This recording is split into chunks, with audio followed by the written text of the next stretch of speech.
en comunicación con Guillermo Upey, que es presidente de la Fundación para la Democracia Internacional. Y el tema que nos interesa tratar con Guillermo hoy es el tema de la esclavitud contemporánea, a partir de una campaña que vienen llevando adelante desde el año pasado, justamente para concientizar con este tema. Buenas noches, Guillermo. Buenas noches, ¿cómo estás? Gusto escucharte, ¿cómo andás? ¿Qué tal? Sí. Sí, escuché tu introducción, es sí. Correcto. Hace un año que estamos en campaña contra la esclavitud contemporánea. La verdad que nos alegra mucho la acogida de los medios y de la gente, porque vemos que poco a poco se va exteriorizando un flagelo de esta naturaleza, ¿no? ¿En qué consiste? ¿Por qué ustedes deciden hacer una campaña con esta temática? ¿Cuáles fueron las razones? ¿Cuáles son las urgencias? ¿Y cuáles son las principales acciones que están llevando adelante? Bueno, en primera instancia porque hay 21 millones de esclavos en el mundo. Esa es la última estadística de la OIT, de la Organización Internacional del Trabajo en Ginebra. Y realmente que nos parece que es un flagelo que ha mutado, un flagelo que está oculto, que según la conciencia de la gente pareciera que después de la abolición del 13 ha dejado de existir y está cada vez más lejos de que eso sea realidad. Entonces, cuando nosotros nos encontramos con una transparencia de decir, acá hay 22 millones de esclavos en el mundo, a lo largo de todo el mundo, donde América Latina no es la excepción, pero además de eso, Argentina no es la excepción. Realmente creemos que nosotros, como defensores de los derechos humanos, tenemos que estar presentes ante esto. Y bueno, y así lo hemos decidido. Nos hemos asociado con organizaciones internacionales que luchan contra la esclavitud, como Anti-Slavery, que es la organización internacional más antigua del mundo contra la esclavitud contemporánea. Y bueno, y acá estamos dando el presente en una lucha tan difícil. Bueno, nuestro llamado, nuestro interés por el trabajo que están realizando tiene que ver justamente con que ayer, 1 de mayo, se conmemoró el Día de la Solidaridad de los Trabajadores, y un poco, bueno, nosotros entendemos cuáles serían las condiciones para definir a un trabajador, y nos gustaría que nos cuentes cuáles serían las condiciones que definen al trabajo esclavo. ¿Cómo definen ustedes la esclavitud contemporánea? Bueno, yo creo que bien dijiste, el trabajo digno y el trabajador cuenta con ciertos beneficios que a lo mejor la persona que no trabaja en forma legal, que no quiere decir que no sea esclava, ¿no? Tiene unas condiciones diferentes a la persona que trabaja en esclavitud contemporánea. La esclavitud contemporánea concretamente es aquellas personas que generalmente pueden ser migrantes, le sustraen el documento, trabajan bajo amenaza, trabajan bajo coerción, el trabajo infantil, la trata, la prostitución, todos aquellos trabajos que obliguen y cosifiquen a la persona. Bien. Que traten a la persona como una cosa. A eso nosotros titulamos, y el mundo titula, trabajo esclavo. Por supuesto, aunque se dé una de estas condiciones según la OIT, estamos enfrente de un trabajo esclavo. O sea, una persona que le sustraiga el documento para el trabajo y para que no pueda ser libre, privación ilegítima de libertad, coerción, trabajo sobre amenaza. Como que se dé una de todas estas, estamos enfrente de una situación de esclavitud contemporánea. De esclavitud. ¿Y cómo es? Porque dicho así, desde estas condiciones, uno claramente podría identificar las situaciones si es que los conoce en detalle. Ahora, ¿cómo es la percepción de las personas que se encuentran en esta situación? ¿Ellos lo perciben como trabajo esclavo o también ustedes trabajan, valga la redundancia, para concientizar en que algunas personas no están en las condiciones de un trabajo legal, de un trabajo no esclavos, ¿se entiende? Sí. Perfectamente, es excelente tu pregunta, porque se tienden a naturalizar ciertas situaciones y ellos mismos tienden a naturalizar ciertas situaciones. ¿Por qué? Porque su abuelo fue esclavo, su papá fue esclavo y él lo está haciendo. Sobre todo se da en el ámbito rural, claro, ¿no? Donde han trabajado solamente por la comida. Exacto. Entonces, ellos sienten que están trabajando y no tienen otro derecho que ese, ¿no?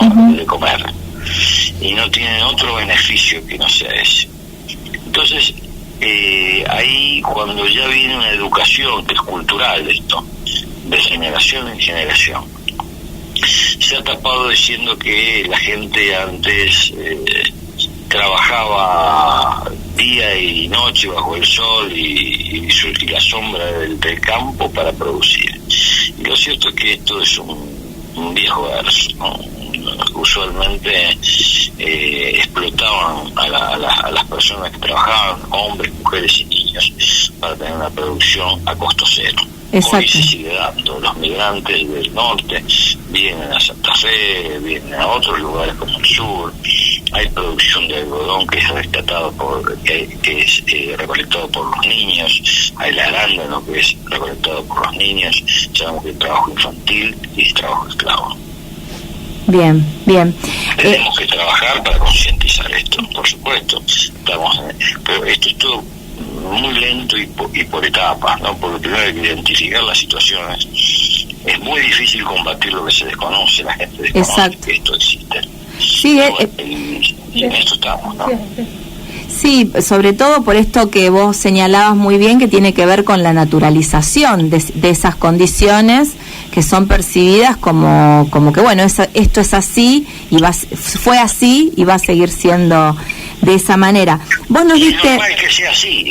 Es normal que sea así, claro, sí. Claro, bueno, obviamente que en el caso del trabajo infantil va acompañado con que no están insertos en la educación, digamos, no van a la escuela en general. Sí, que un pibe de 6 años no puede laburar. Claro, exactamente. Un pibe de 6 años tiene que estar en la escuela estudiando y si no jugando, no puede estar laburando. Y nosotros también tendemos a normalizar esta situación, naturalizarla cuando vemos a un pibe de 7 años vendiendo por un taxi. Sí, parece natural, ¿viste? Y no es natural, ¿sabes? Eso en la sociedad tarde o temprano se garpa. Seguro. Esa es la realidad. Vos nos diste un número muy significativo que es de la OIT, 21 millones de esclavos en el mundo. Mi pregunta era si existen estadísticas a nivel nacional y a nivel provincial como para poder dimensionar de qué estamos hablando cuando hablamos de trabajo esclavo en nuestro contexto más cercano. Afortunadamente a nivel nacional y provincial no hay nada. Ah, bien. No hay nada porque lo poco que hemos hecho lo hemos hecho nosotros, la verdad. Hemos identificado tanto en Rosario, en Santa Fe como en la Nación trabajo esclavo. Lo que sí te puedo decir que hay ciertos rasgos. Por ejemplo, hay 400.000 trabajadores textiles en lo que es Gran Buenos Aires. Es un dato fehaciente. De los 400.000, el 70% trabaja de manera informal. Eso no quiere decir que sean esclavos. Sí, está claro. Se calcula que un 12% de esa torta son esclavos contemporáneos, que están hacinados, que los chicos trabajan en función de servidumbre, que los papás y las mamás trabajan hacinados con un baño, que comen ahí, duermen ahí y producen grandes marcas. Acá hay que trabajar en legislaciones, ¿no? Y este es el gran desafío, porque a veces son los estados, ¿sabes?, los que fomentan este tipo de cosas, porque por ahí hacen grandes licitaciones de uniformes que es para la policía, ¿no? Sí. Y al no controlar, no hacer un producto trazable, de trazabilidad, donde garantice que en toda su cadena de valor no tiene la prenda trabajo esclavo, estarían fomentando, ¿no?, la adquisición de productos de manera de sangre esclava. Eso en respecto, por ejemplo, a una licitación del Estado, pero también hemos conocido a través de los medios, esto es lo que más se ha se ha conocido, por lo menos a través de los medios nacionales, es justamente el tema de la existencia de talleres esclavos, clandestinos.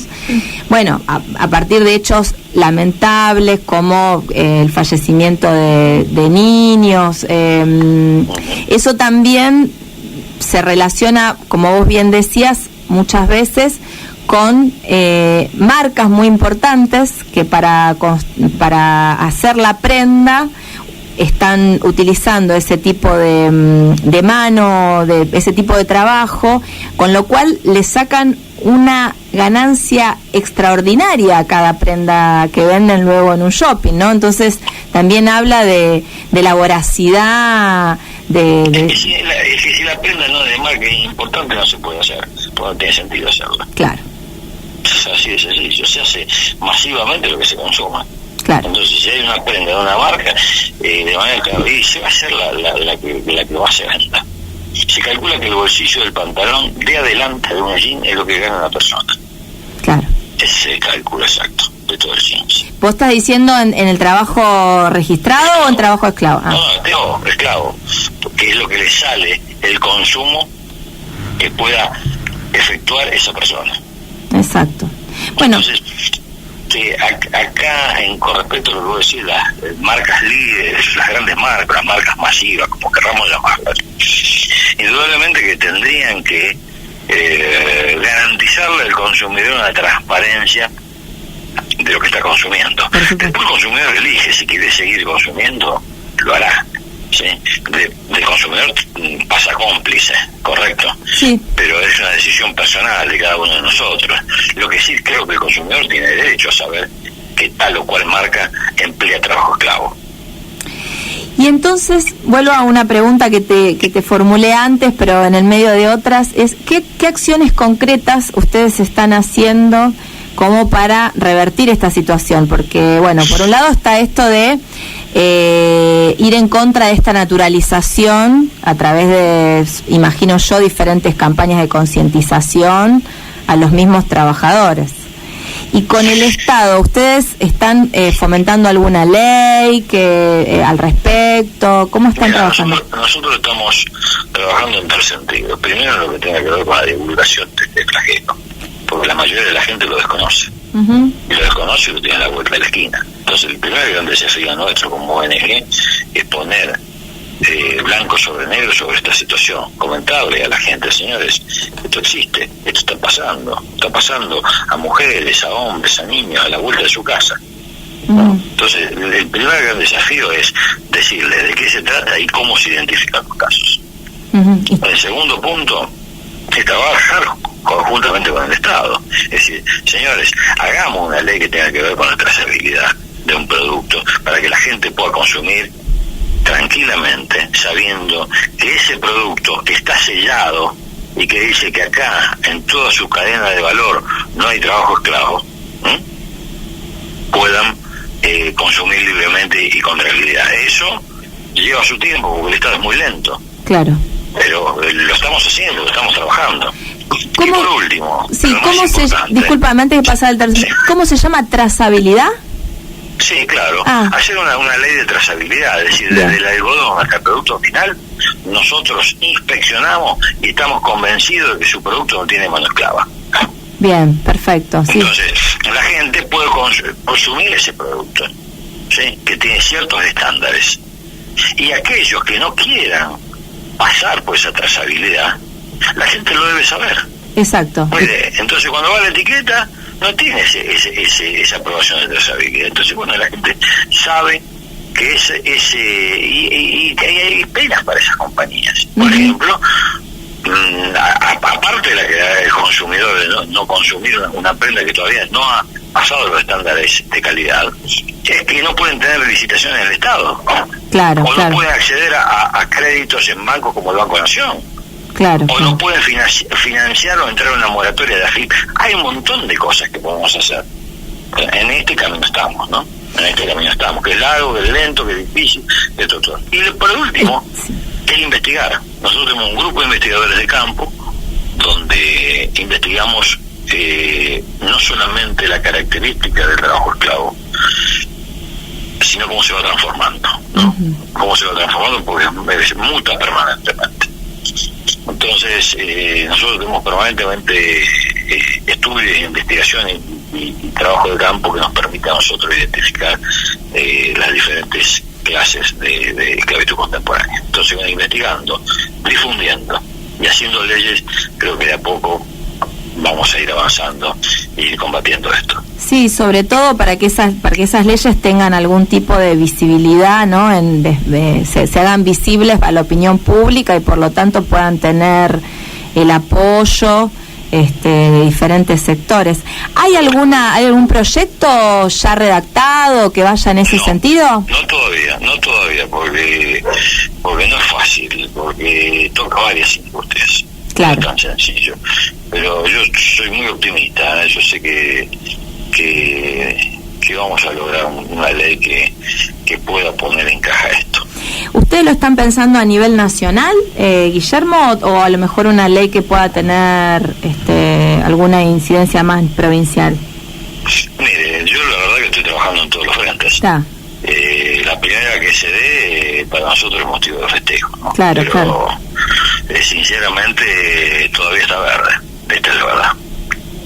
Bueno, muchísimas gracias. Si quiere pasarnos algún contacto, alguna página de la fundación, sería interesante así nosotros. Fundación para la Democracia.org. Bien. Sarmiento y Santa Fe, para el viejo Palacio Fuentes. Sí, sí. Ahí estamos todos los días, de 10 de la mañana a 18 horas, de lunes a viernes, esperando a la gente. Y toda participación siempre es libre, gratuita y bien esperada, porque para nosotros, personas que se interioriza sobre esta situación, para nosotros es una batalla ganada. Bueno, muchísimas gracias. Vamos a difundir las actividades que están realizando y la verdad que es un trabajo muy importante. Felicitaciones. Va a ser largo, pero es por ahí, me parece. Es muy interesante la propuesta. Muchísimas gracias. Gracias a usted por la difusión. Bueno, muchas gracias. Bien, ahí pasó entonces Guillermo Upey. La verdad es que muy fuerte lo que comentaba, sobre todo lo que más me impacta, el tema de la naturalización. Sí, claro. Sí, yo mientras lo escuchaba Guillermo pensaba en el textito que leímos de Galeano, ¿no? Que recuerda justamente a los mártires de Chicago, que justamente ya en 1886 estaban luchando por no ser esclavos, por trabajar, pero no en condiciones de esclavitud. Y uno lo piensa, son más de 100 y pico de años y seguimos en la misma situación, ¿no? Es propio, ¿no? El trabajo esclavo, bueno, los historiadores lo dicen muy claramente, el desarrollo del capitalismo. El capitalismo no se podría haber desarrollado si no hubiese sido por el trabajo esclavo. Por el trabajo esclavo, sobre todo el trabajo esclavo de América, ¿no? Claro. En los indígenas primero y después el trabajo negro, el trabajo africano, de los esclavos africanos. No hubiese podido desarrollarse. Y ahora sigue pasando, pero con otras características, sí, de otra manera. Exactamente. Mientras hablaba con él, no me pareció tampoco interrumpirlo porque bueno, nos íbamos por muchos lados, pero yo pensaba este concepto muy interesante, el de trazabilidad, que testearía si en alguno de los pasos de la cadena de producción de un producto existe o no mano de obra esclava, o sea que uno debería certificar que no existe. Y pensaba en las reglas, las ISO 9000, ¿no? Que son las que certifican la calidad de un producto, por ejemplo, para ser exportado. Ustedes saben que si un auto, ¿no? se produce acá en una fábrica cercana, y para que sea exportado, cada una de sus piezas tiene que estar certificada, tiene que tener una certificación de calidad. Eso implica que cada pieza que lleva el auto tiene que pasar por estándares de calidad. Entonces, así como existe eso, también sería importante que existiera un testeo de que aquello que estamos consumiendo, ya sea un suéter, un jean, bueno, lo que sea, no esté, incluso la misma comida, ¿no? Claro, justamente acá nos manda el profe Marcelo, que nos está escuchando, dice, uno de los lugares donde es más común el trabajo esclavo es en las quintas. Sí, claro, sí. Sobre todo porque son familias. Claro, y como decía Guillermo, está absolutamente naturalizado en ese contexto. Es lo que me tocó, nací en el campo, nací pobre. Y aparte mi mamá y mi papá van a trabajar y yo voy con ellos y ya ahí empiezo a ayudar y ya ahí es como parte bueno de la vida familiar. Es como lo más difícil de por ahí. Y también me parece que no se puede trabajar solamente este tema o cambiar estas situaciones solamente desde una cuestión punitiva, ¿no? De ir y decir, bueno, esos niños tienen que salir, tienen que ir a la escuela, es verdad, pero también hay que hacer un trabajo muy fuerte de concientización a sus padres, a ellos mismos y, bueno, generar otro tipo de oportunidades. Uh-huh. Así es. Dicen que no hay dos sin tres. HDP 365, tercera temporada.